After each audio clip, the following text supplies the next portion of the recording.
сабағымызды бастаймыз, қазақ тілі сабағымызды бастаймыз. Бірінші, көңіл күйімізді реттеп алайық. Орындарынан тұра қойыңдар. Бәріміз бірге мына өлеңді қимыл қозғалысын айта қояйықшы кәдімгі. Мен аты қаламын, атқан тілді аламын, пингвин болып жүремін, балық болып жүремін, құстай қанат қағамын, күлген естіп аламын, мен осындай баламын. Қайрайсыңдар, тек қана беспен оқитын балалар екен. Отыра қойыңдар. Ал сонда бүгінгі сабағымызды бастаймыз. Бүгінгі сабақта біздің еліміздің астанасы қай қала? Астана. Ал сол Астана қаласындағы ең сендерге көрнекті ғимарат не бұл? Бәйтерек дұрыс айтасыңдар. Ендеше бүгін бәйтерекке барғыларың келе ме? Ал бәйтерекке барамыз. Өткен сабақты біз пысықтайық бәйтеректің сұрақтары арқылы. Мынау бәйтеректің бойында 1-ден 10-ға дейінгі сандар тұр. Осыны бассаңдар сұрақ шығады, соған жауап береміз. Жай ма? Дайынсыздар ма? Қосылады кәдімгі. Сен дайынсың, ал келе бастауға. 1-ден бастайды, келесі дайын оқыңдар. Оқи қой. Сөз ненің атауы. Сөз ненің атауы? Былай қарай қой. Сөз ненің атауы? Заттың атауы. Заттың атауы. Мысал келтіріңдерші. Мысалы. Кез келген. Тағы да балалар. Дәрігер, терезе. Яғни кез келген сөз бұл заттың атауы. Жарайсың. Келесі сұрақ. Не olur? Дайын оқыңдар.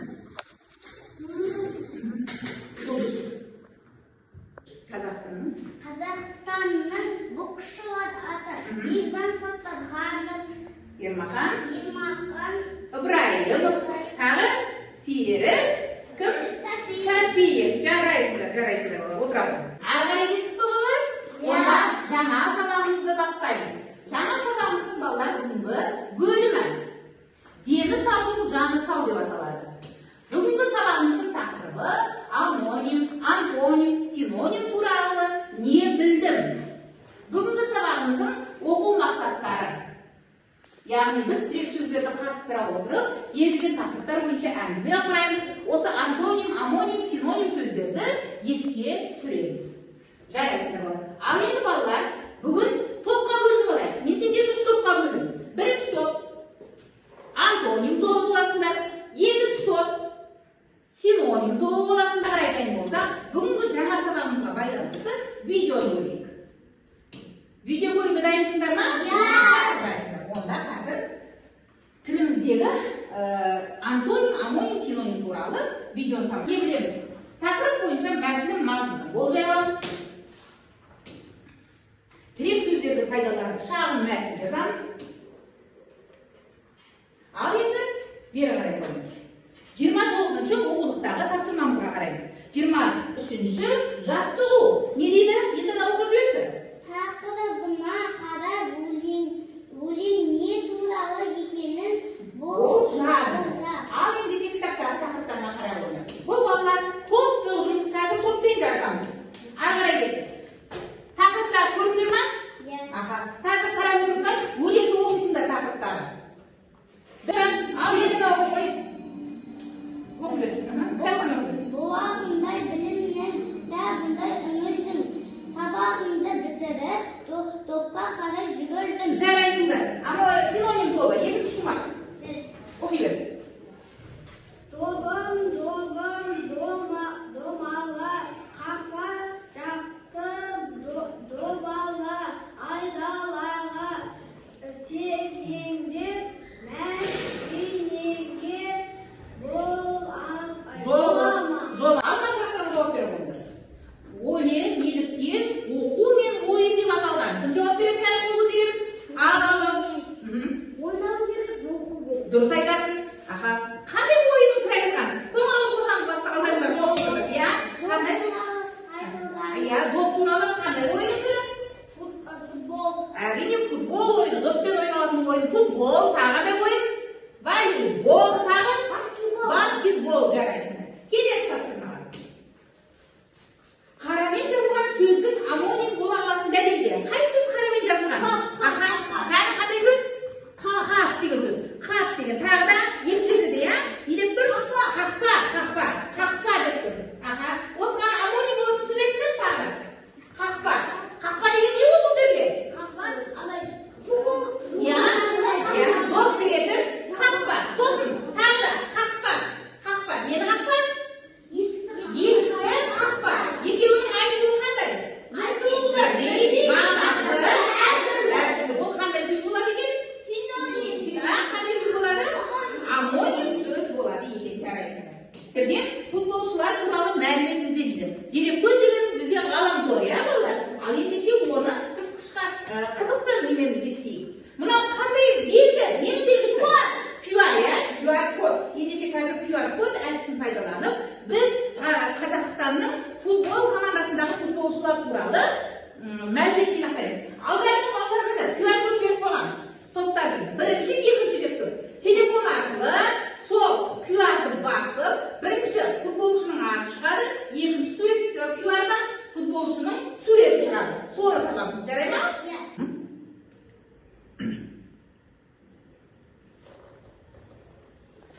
Нұрсұлтан, кәдімгі қылып оқып жүрші. Ақша тағдыры берген ортасын футбол командасының шабуылшысы Асқат берген, алда берген, қай ордабасы командасының шабуылшысы дей ма? Суретін көрсет сонда балаларға. Нұрдәулет істей қойсын. Нұрдәулет QR-ды баса қой. Нұрдәулет суретін көрсетші бізге. Дұрыс, балаларға көрсетіңдер. Балалар, мінекей, Асқат алда берген ордабасы футбол командасының шабуылшысы. Көрдіңдер ме? Жарайсыңдар. Отырамын. Келесі маңа. Синоним болып сендерден кім шықты? Марин Томасов Астана футбол командасының қорғаушысы. Енді кімге бере қой? Исаға бере қой. Келесі сурет кім тапсын? Кәмі көмендесі. Ал.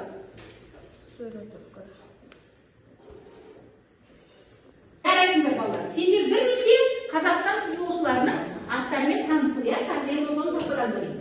Мынау кім екен жаңағы? Асқат кім? Тағы берген ордабасы командасының шабуылшысы екен. Келесі суретте. Добы да шықты. Келесі бұл синоним болған. Марин Томасов, қай команданың шабуылшысы? Астана командасының шабуылшысы екен.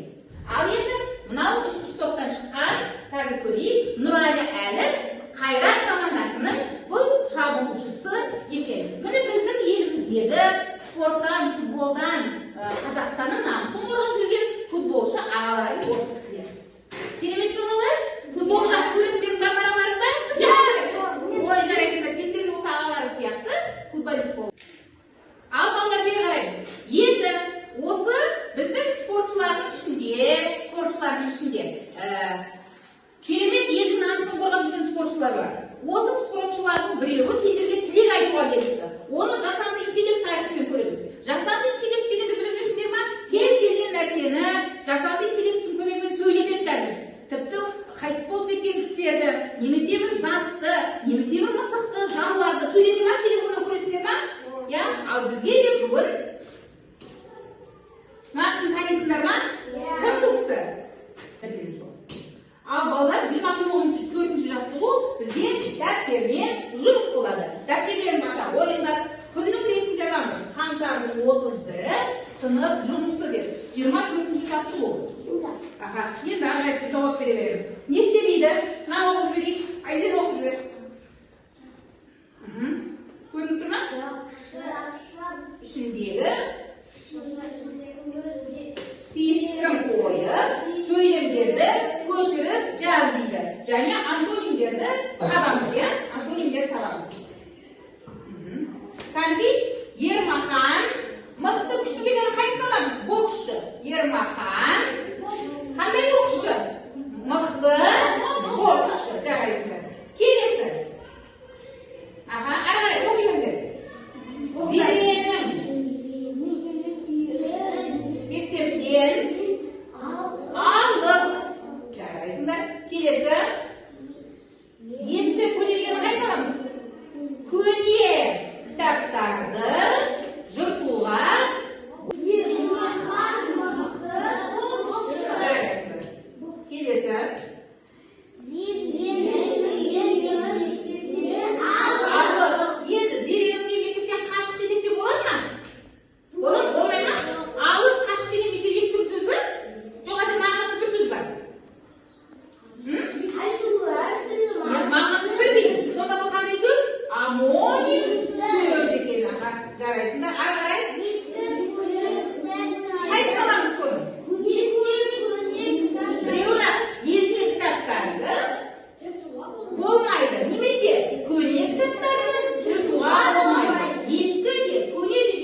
ma'nosi bir so'z ekan. Daftaringizga yozamiz.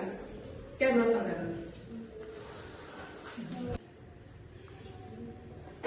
Siz hujjatni jasaymiz.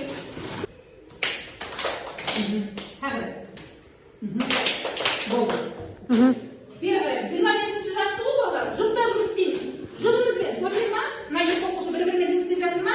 Біз де бір-бірімізге көмектесіп, жұбда жұмыс істейміз. Жұмбақты оқып шешуін тап, ұшқыр сөзін қандай синоним сөзбен айтуға болады дейді.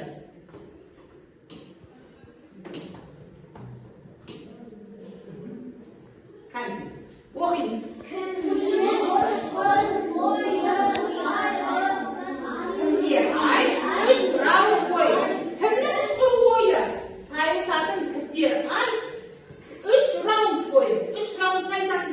Раунд деген қай ойында? Қай ойында? Бірінші раунд, екінші раунд аяқталып деймін. Ол қай ойын? Футболға бокс деп айтасыңдар. Бокс ойыны. Шешуі кім екен? Боксшы. Боксшы. Міне білесіздер ме ойынның түрін? Боксшылар біледі екенбіз. Қандай боксшыны білесіңдер? Жаңа айттыңдар ғой. Бекзат Саттархан, Ермахан Ыбырай, Серік Сәбит деген біздің керемет боксшы ағаларымыз бар екен. Жарайсыздар. Міне, қазір сендерді сол боксшы ағалармен таныстырып өтейін, чемпион. Міне, Бекзат Саттархан, Ермахан Ыбырайым, барлығымыздың Қазақстанның қоржынына алтын әкелген боксшы ағаларымыз. Серік Сәбит деген кісілер. Ал енді ұшқыр сөздің синонимін кім айтады? Жылдан дегенді білесіз. Ал мысақ наурыз басқылық жауап береміз. Жарай ма? Жақсы. 26 жаттығуда балалар тірек сөзін пайдаланып, жеңіс тақырыбына мәтін құрастырып айтамыз. Топтық жұмыс. Мына жердегі бір қараймыз. Қазақстан боксшылары Серік Сәпиев, Бекзат Саттархан жеңу, ту деген сөздерді пайдаланып, тірек сөздерін шағын мәтін. Болыңдар ма? Аламын. Ал оқи қой. Қазақстанның боксшылары Бекзат Сәпиев, Саттархан, Серік Сәпиев болат жеңіп туды. Көтерді. Келе қойды. Келе қой, мәзілер. Ал оқи қой. Синоним тобының тапсырмасын көрейік. Қазақстан боксшылары Серік Сәпиев, Бекзат Саттархан. Жарайсыңдар. Балалар, бүгінгі белгілі тапсырманың бәрін орындадық, жарайсыңдар. Ал енді осы сабақты пысықпаймыз, бүгінгі жаңа сабағымызды пысықпаймыз. Футбол ойын ойнағылары келеді ма? Бүгін ойынымыздың спорт болды ғой, ал ендеше қазір футбол ойын ойнаймыз. Мына жерде тапсырмалар беріледі, қақпаға доп соғамыз. Қай тапсырманың жауабы дұрыс, сол допты келіп сендер қолмен басасыңдар. Жарай ма? Ал онда бастаймыз. Бірінші, мағынасы қарама-қарсы сөздер. Синоним бе, антоним бе? Қол көтереміз қазір. Басты, қоңырау басты. Алтын келе ғой. Синоним бе кәні? Мағынасы қарама-қарсы сөздер. Кәні, қақпаға допты қалай соғады екен? Қайсы мағынасы қарама-қарсы сөздер? Синоним бе, антоним бе? Дұрыс екен? Қате екен. Доп қақпаға түскен жоқ. Қандай сөз балдар ол? Кел. Кел. Ал. Исаның доғын көрейік. Ой, келеліктен қошы бола қоймайды. Келесі допты кім соғады? Оқы. Дыбысталуы бірдей, мағыналары әртүрлі сөздер. Тыңдап ал. Дыбысталуы бірдей, мағынасы бірақ әртүрлі. Амоним ба, антоним ба? Бас.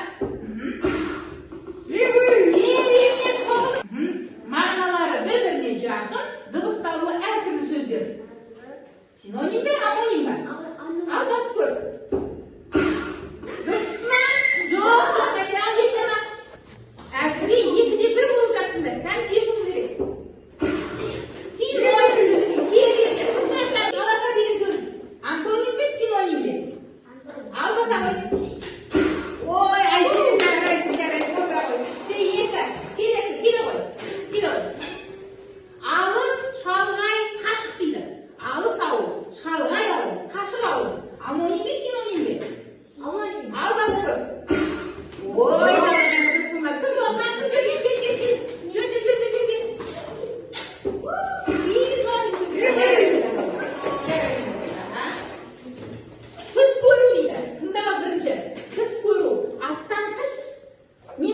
Түс болды. Бұл қандай сөз? Бұл қандай сөз? Бәрі түс айтылды. Мағынасы керемет. Түске үш болып, екі топ теңесті. Жарайсыңдар. Жарайсыңдар балалар. Сабақ ма? Жақсы. Онда балалар бері қараймыз. Енді бүгінгі сабағымызға кері байланыс. Кері байланысты балалар біз смартфон әдісі арқылы. Смартфон білесіздер балалар? Телефон. Пайдаланасыңдар ма бәрін үйде? Я, көп ұстауға бола ма оны? Болмайды, я. Ал бірақ мен сендерге қазір алдарында смартфонның шаблондары тұр. Я, сол шаблонға бүгінгі сабақтан не білдіңдер, не үйрендіңдер, не білгің келеді, тағы да алдағы сабақта, және не ұнады, не ұнамады, осыған кері байланыс жасап жазасыңдар. Алдарында тұр, жаза қойыңдар. Мен алдымда. Жаза берейін. Жазып жатқанмын. Болды. Енді бұны былай айта берсін. Бүгінгі бәйтерек ойын ойнады. Қазақстан футболшыларының Таныстық, жарайсың. Антоним, синоним сөздерін үйренді. Жарайсың, болды. Футбол ойыны өте қатты ұнады. Маған бәйтерек ойын ұнады. Бүгінгі сабақта маған йогурт ұнады. Кері байланысқа да керемет жауап бердіңдер. Ал енді балалар үйге тапсырмалар. Жалпы бүгінгі сабақ сендерге ұнады ма? Өте қуаныштымын. Енді үйге тапсырма, онда оқулығымыздағы 26-шы жаттығуды жазып келеміз. Жазып ала қойыңдар. Балалар, басында келісіп алғанымыздай бүгінгі сабағымыздың топтардың қорытындысын шығарайық. Антоним, синоним, амоним топтардың қорытындысы. Бүгінгі сабақтың қорытындысы бойынша, балдық есеп бойынша, антоним тобы 12 балл алды. Қосып сапалаққа қояқтан тек жарайсыңдар балалар. Синоним тобы 10 балл. Қосып сапалаққа қояқ.